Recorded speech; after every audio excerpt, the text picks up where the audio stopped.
What's up, y'all? Just making sure I jump into this. I'm not looking up at the camera. I apologize because I was setting my timer and I'm always trying to stay on track and I don't want to go overboard. But today we're getting back on point because I spent the last couple of days doing a lot of discussion about the Adidas and Jerry Lorenzo thing.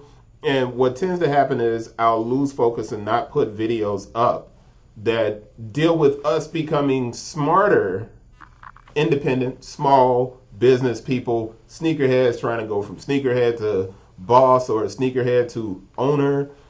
And what I like to talk about really most of the time is how we can get smarter by looking at the bigger brands and analyzing what they're doing. And what I wanted to get to today was because the designer, David, was on LinkedIn and he brought up Vans. And I hadn't looked at what Vans has been doing, and then I would realize that I hadn't checked in on DC shoes. I hadn't checked in on a lot of skate people.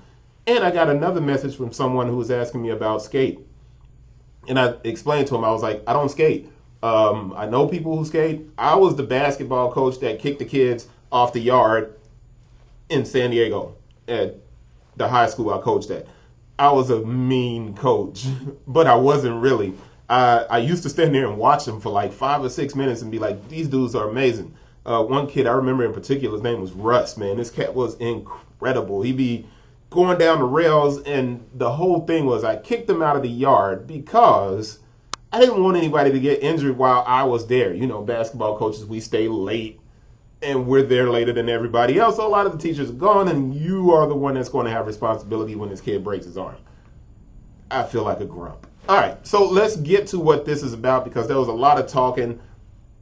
Vans, and I'm looking at two companies in particular. I should actually open up and look up Lakai too, just to see what Lakai is doing on their homepage. Because we know for a fact that Nike SB has pushed a lot of skate brands to the point of breaking, to be fair. Except Vans and DC Shoes did something that is pretty doggone amazing. Now I'm going to switch over to Lakai just to look really quick and see if they're doing something similar. And they are not. So that's not hold on, let me double check. The Flacco for 2, Carol Imagine, Lakai Times, New Cambridge Colorways. All right, it's not bad. They're doing the Black Sabbath thing. All right, so, and this goes back to me going and looking at DC Shoes, who's doing the AC/DC thing.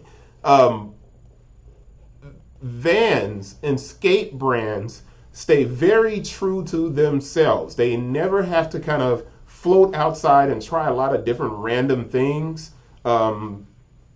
They stay true to themselves. And doing so helps them to maintain a level of consistency. Now, Vans had the opportunity to cross over.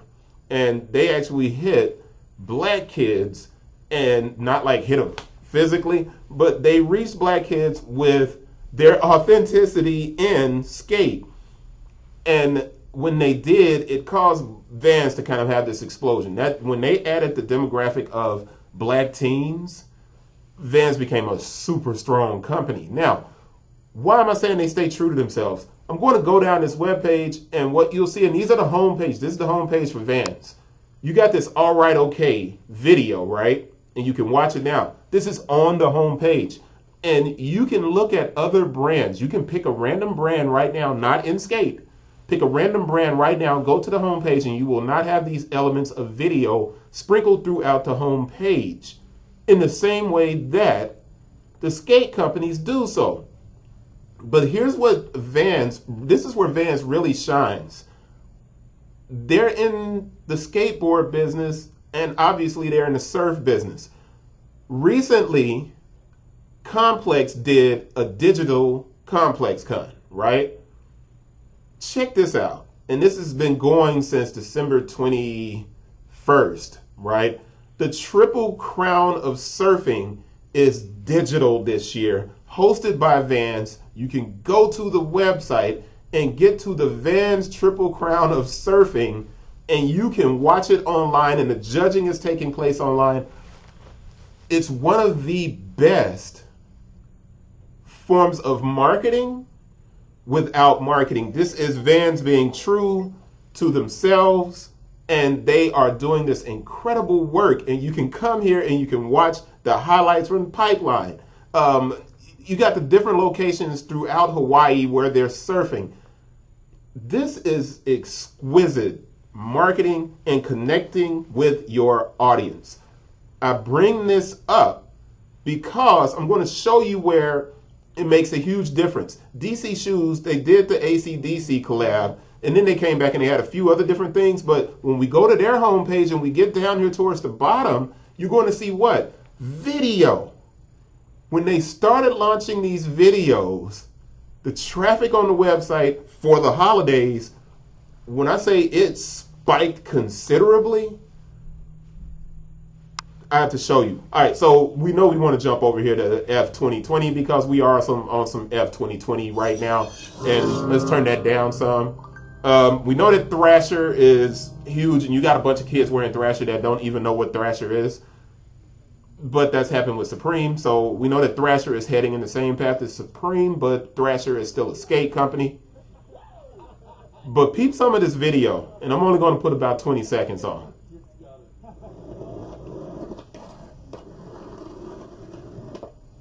You don't have to be a skater to admire this at all. At all. You don't have to be a skater to admire it. Now, the reason I'm bringing this up, and I know you guys are like, get to the point, Chris. Why are you bringing that up? This is why. October, 740,000 visitors a month, 1.49 million visitors a month. Explosive, man. Explosive. And obviously, what happens when a company grows in search, they also tend to run ads that help them grow in search. But that traffic, that direct traffic at 30%, 31%, and this growth is directly related to the marketing that these brands that are in skate do for their consumer. They understand their consumer. The bigger brands have a tendency to try to grab everyone. Us smaller people, what we have to focus on is catering to the people who are already with us. If they're already with us, they'll grow with us, they'll stay with us. But we have to give them something to attach themselves to that they admire, they want to be a part of, they want to share, and they want to discuss. So really, that's the end of this video. It's not very long. I just wanted to make sure I got back into more of the educational stuff as opposed to the debating about billion-dollar brands bringing on million-dollar people. And that's what this episode is about. I hope you guys enjoyed it. Getting closer to the end of the year. And I'm with DC Shoes. That's it. See you guys on the next one. Peace.